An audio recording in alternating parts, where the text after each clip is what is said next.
మిగతా హామీల కోసం దరఖాస్తులు తీసుకోవడం కోసం ప్రజాపాలన పెట్టడం జరిగింది.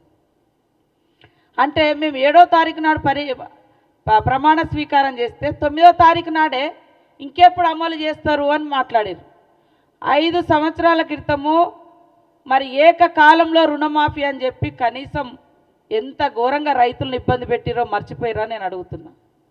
10 సంవత్సరాల క్రితం మొట్టమొదటి హామీగా దళితుడే ముఖ్యమంత్రి అని చెప్పారు. 10 ఏళ్ళైనా కూడా మరి మీరు దానికి పూనుకోకుండా 3వసారి కూడా మీరే ముఖ్యమంత్రి కావాలని చేసినటువంటి ఈ మోసం ప్రజలు మర్చిపోలేకనే అన్ని వర్గాల పార్టీ కాంగ్రెస్ పార్టీ అని కాంగ్రెస్ పార్టీకి అవకాశం ఇచ్చారు.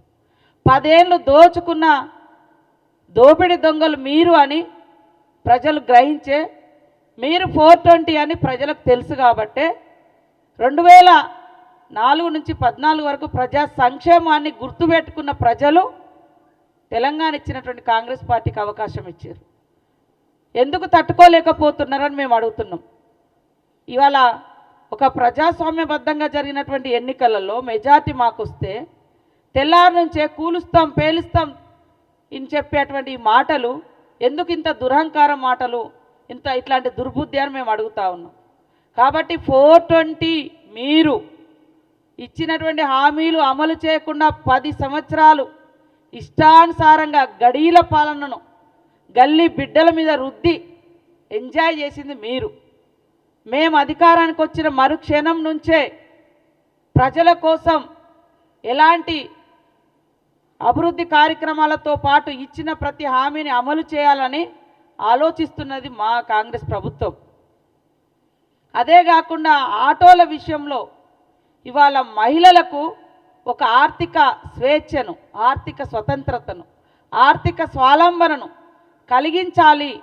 వాళ్ళ అవసరాలన్నీ తగ్గించుకుంటున్నారు, మహిళలు బయటికి రాలేకపోతున్నారు, వాళ్లకు ఒక ఆర్థిక భారం పడకుండా ఉండాలని ఫ్రీ బస్ చేస్తే అత్యంత దుర్మార్గంగా ఆటో డ్రైవర్లను, ఆటో వాళ్ళను రెచ్చగొడుతూ రోడ్ల మీదకి తీసుకొచ్చి ఇది ఉద్యమము అంటారు, లేదా వాళ్ళ కడుపు కొడుతున్నారు అంటున్నారు. మా మేనిఫెస్టో చైర్మన్ శ్రీధర్ బాబు గారు ఆటో బస్సుల యొక్క ఫ్రీ బస్ పెట్టేటప్పుడు కూడా కొంతమంది ఆటో యూనియన్లతో డిస్కస్ చేసి వాళ్ళకి ఎలాంటి రాయితీలు కావాలో కూడా మాట్లాడడం జరిగింది.